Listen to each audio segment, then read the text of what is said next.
Barely 8 months after the presidential election, we're back covering election stories in Nigeria. The attention this time is on Kogi, Imo, and Bayelsa states, where off-cycle governorship elections will hold this Saturday. You're watching Beyond 100 Days with Nifemi Oguntoye live from our studios here in Abuja. It's exactly 3 days to the off-cycle elections, and our attention today is turned to Kogi State. I'll be speaking with two of the candidates on developments ahead of the 11th November polls. You can join the conversation right now on X, formerly Twitter, using the hashtag Beyond 100 Days. Remember to tag at TVC News On. The incumbent governor, Yahaya Bello, cannot seek re-election for a third term, as stipulated by the 1999 Constitution.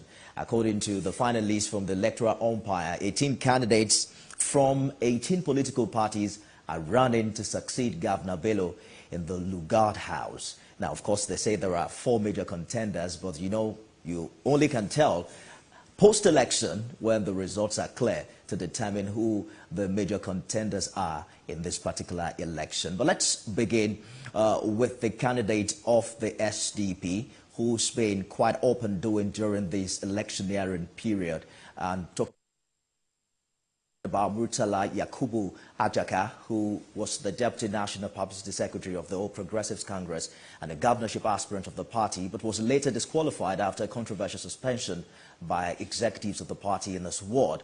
Ajaka resigned his position and membership of the APC, after which he emerged as governorship candidate of Social Democratic Party. The next report chronicles some of his efforts in the past few days. The two traditional rulers who endorsed Murtala Ajaka described him as a man who have the capacity to turn around the socio-economic fortune of Kogi State. The two local government areas have also called on the SDP governorship candidate to ensure peace reign in Kogi State when he gets the mandate and to pave way for grassroots development. We in Ogori, like you said, we are small, but small as we are, we are proud of our participation in nation building, in state building, and all that needs to be so that humanity can progress. We do hope that when a governor emerges, that he will not forget his people. They will join hands to make this government function properly. Everybody will taste the good side of your government. Amen. It shall be well with you. Amen. There is no stoppage on the way. Nobody confronts you on the way. Because if anybody confronts you on the way, they will crush you. You will be crushed. Mr. Ajaka also promised to end the era of half salaries for the people of Kogi State and will pay pensioners all their entitlements if voted into office in the next month's governorship election. The problem of percentage salary will not the solution. Now maybe the solution. When you vote for this Ajaka boy, your salary from February shall be 100%. Wallahi, this I assure you. Our pensioner, your money when they owe you, who go give them back. For this state, we are one people. Murtala Ajaka, governorship candidate of the Social Democratic Party in Kogi State. He calls himself Mr. Solution. Will he get the chance to solve Kogi's problems? He's right here with me in the studio. Thank you for joining us on the program. Thank you very much, Mr. Nifemi. So they said that you have withdrawn from the race, that there was a letter of withdrawal being circulated. How true is that? Withdraw? How? That's a figment of their imagination. How do you expect a front runner to withdraw? It's a fake news, and let's put it that way. You think you're a front runner for this election? Of course. So recently, the media has been awash with the news of clashes between your supporters and that of the ruling party. At some point, there was news that, about an impeachment attempt on your life. Throughout this election hearing, the issue between the APC and SDP, accusing each other of stoking violence, has been rife. What's the current situation right now? It's still the same thing. We're lucky the federal government have deployed security, but in spite of the deployment of security, we are still having problems. One of the major problems we're having in our state as it stands today are the heads of the security. Who are these heads?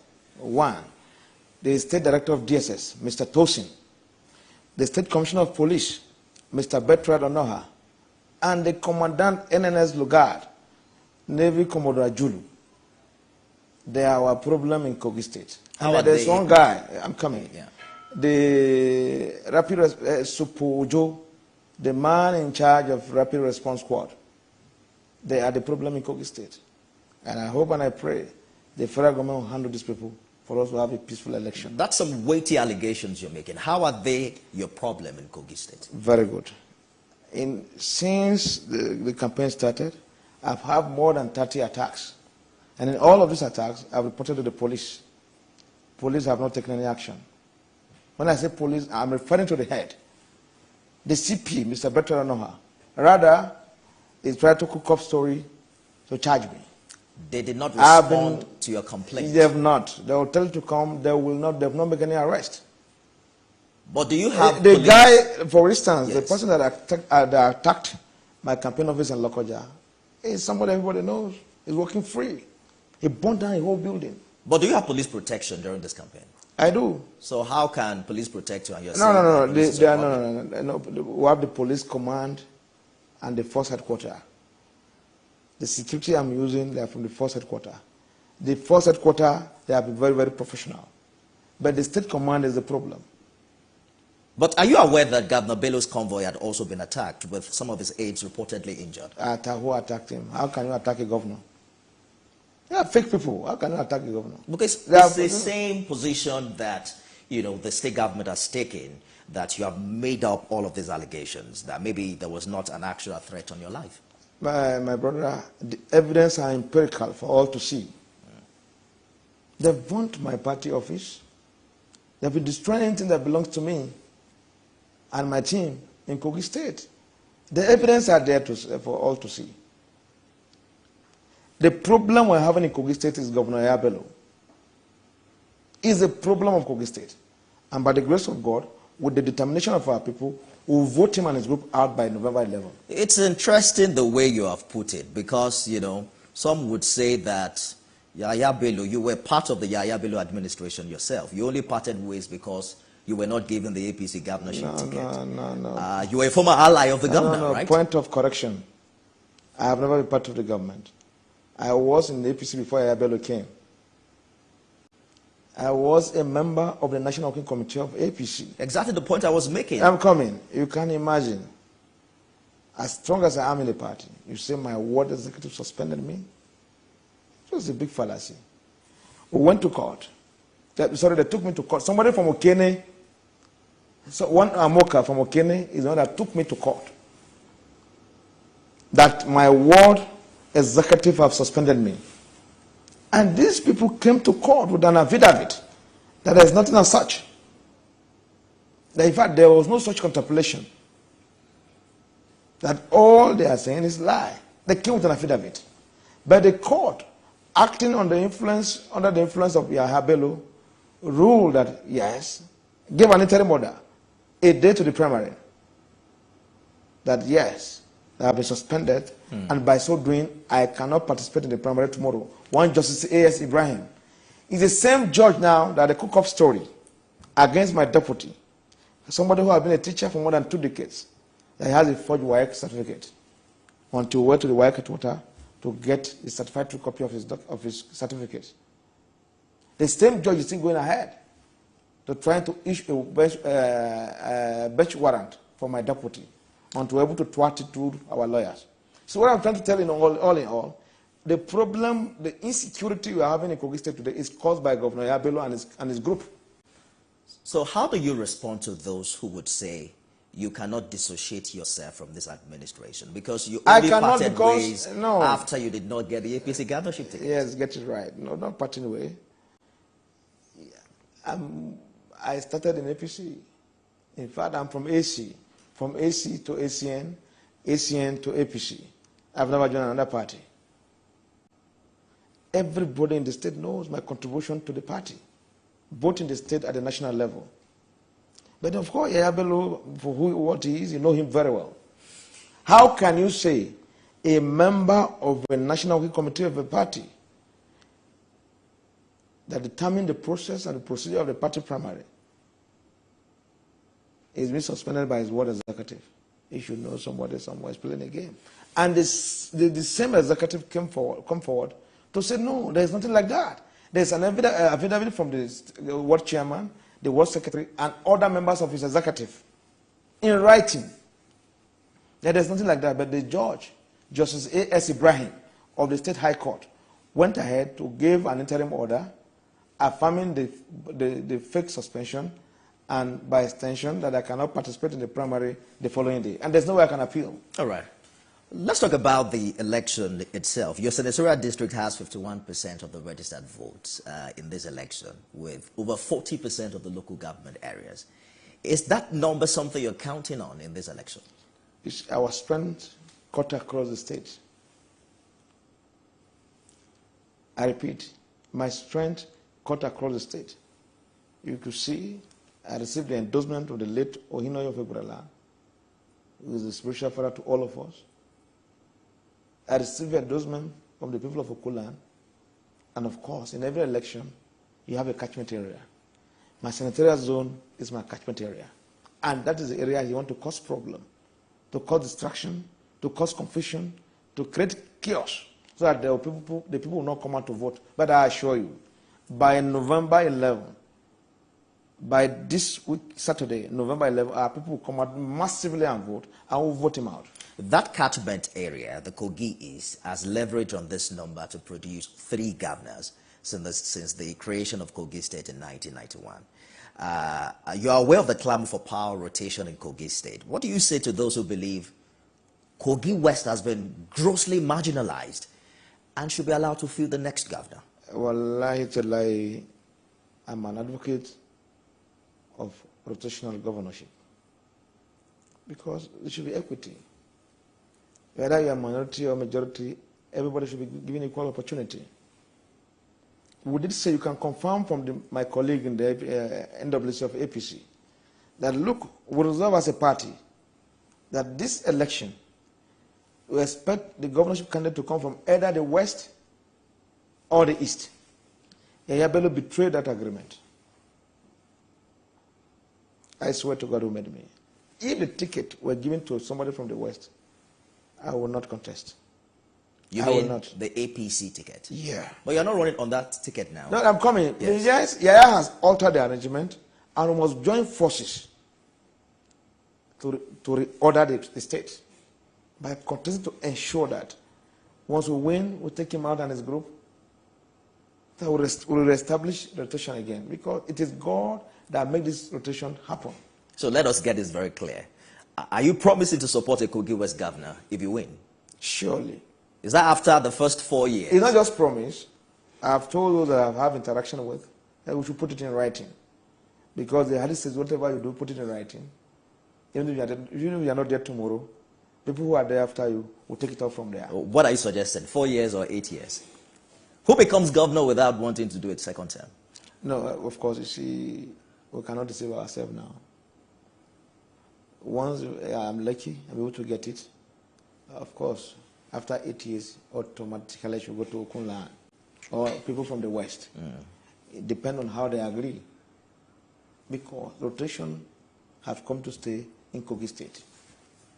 But your party, the SDP, is a minority in Kogi politics. How are you so sure that you can win on the platform of the SDP? You know, it is people that drive a political party. But the strength of a party is determined by the people in the party. We make APC strong in Kogi State. Go and check the last election, the result. In the central, where Governor Yabelo come from, we lost woefully there. Go and check the result. Both the presidential and the senatorial election. I'm wondering what uniquely you're bringing on board, you know, beyond the rhetorics of I'll build roads. No, it's not rhetoric. Oh. We are coming to change the course of governance in Kogi State. And what way and that we precisely? shall do. You see, for those of us that do elementary political science, government is for the people. And the people that own government. And government is the easiest institution that can take people out of poverty. What we want to do in our dear state, when we have this opportunity, is to see that majority of our people are taken out of poverty.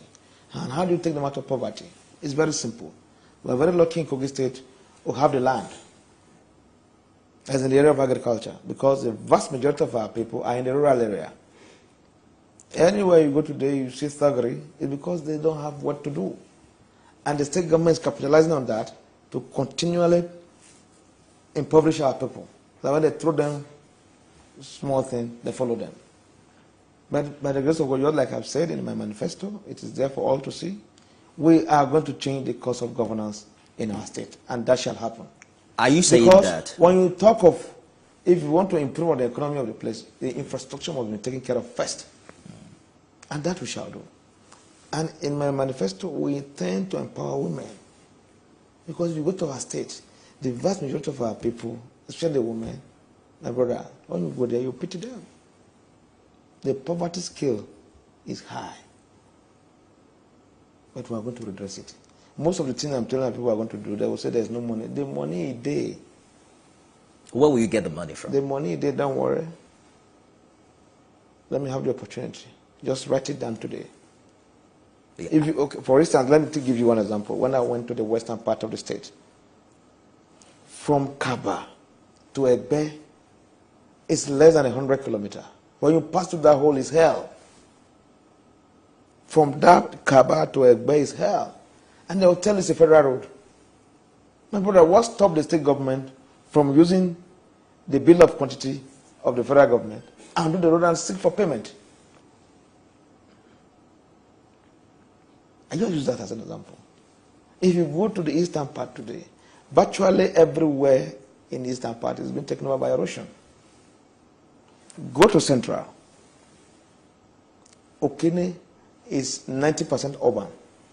Until I went there for rally, I assumed that the governor have done everything there. It's in the area of road network. It's still in the state that it were. As I'm talking to you now, go and confirm. There is no pipe-borne water for people to drink. Internally generated revenue is key to be able to bring these dreams to life. I'm wondering, what are you going to do differently in that regard to make Kogi, drive up its IGR? Yes, you see, we're going to expand our tax network, but we're going to do that with human face. So people are to pay more tax under your administration? Not this crude transaction that is going on in the state now. But we will expand the tax network because we need money to do most of these things we are promising our people. Let's talk about the politics of things.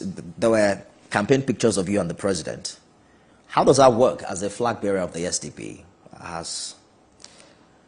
The president is my mentor. I've been together with the president since 2005. He knows very well. The message we are sending, we are all loyal to the president. We work for his emergence, and we'll continue to work for him, and we'll continue to be loyal to him. The president knows this very well. The issue we are having is a local issue. If the primary were to be conducted when the president emerged as president, after his inauguration, what the governor did, I don't think we will be able to do that. Because you once claimed that the loyalists of Governor Bello are with you. It makes it sound like you are inferring that the president has secretly endorsed you for this election. Is that the case? Saturday shall tell. You're not answering that question. Are you inferring that that's possible? Saturday shall tell. All right, let's talk about, the contribution that SDP is making for a peaceful poll, because the figures aren't adding up quite well for Kogi in that regard. There are concerns about electoral violence, just like we saw earlier this year and even in 2019. What contribution is your party making, to ensure that we have a peaceful poll come Saturday? There's a saying in my place: a fruitful phrase is the one that throws stone at. The issue we are having in our state, the problem of insecurity and electoral violence, is caused by Governor Yaya. I repeat, it's being caused by Governor Yaya. As I'm talking to you now, he has bought guns. That's huge allegation you're making, Mr. Look, Mr. Ajaka, whatever I'm saying, we'll have the evidence.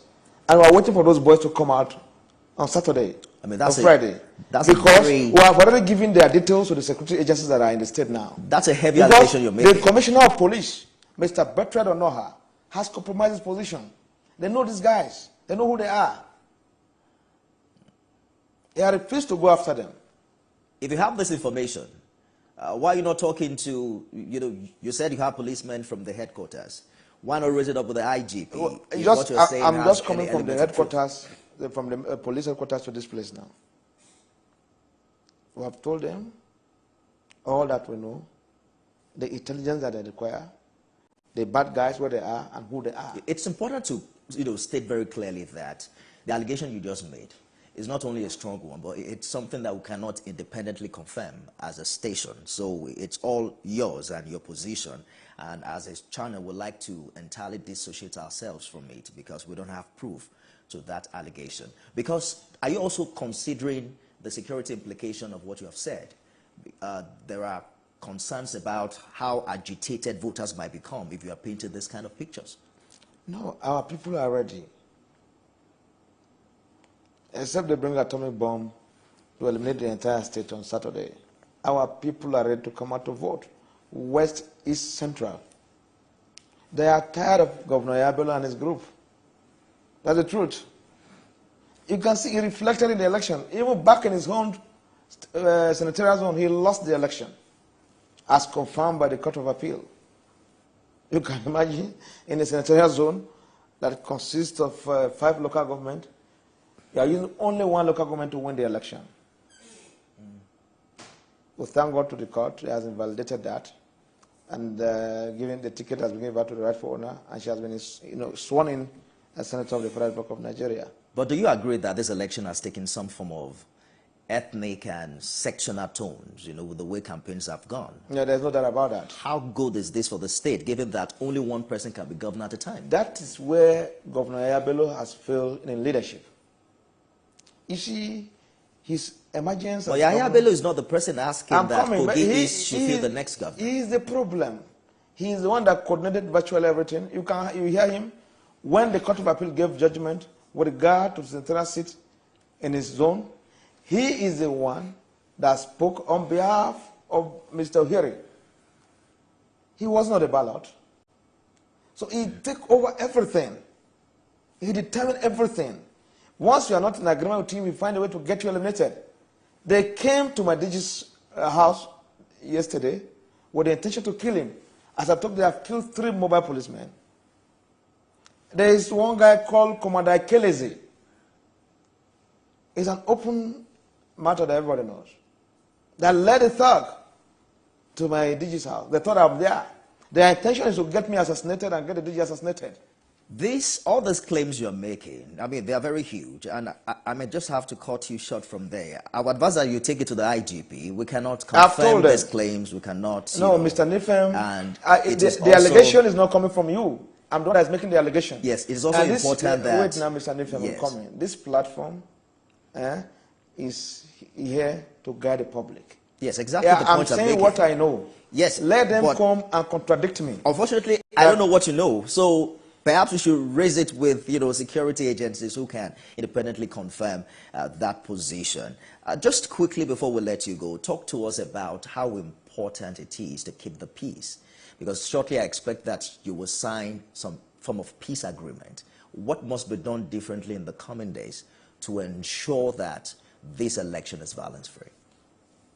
The problem of peace in Kogi State is Governor Yaya. The federal government have the intels, the security sector they have the intelligence. That is the problem. Yeah. I don't have any militia. I don't have anything. I think you mentioned that earlier. Thank you so much for joining us for this conversation. So, Mr. Nifem, yes, this platform is known for supporting democracy. absolutely. And I urge you people on Saturday, be firm and stand on the side of justice. SDP governorship candidate Murtala Ajaka, thank you for talking to us. Thank you, Mr. On the Nifem. program.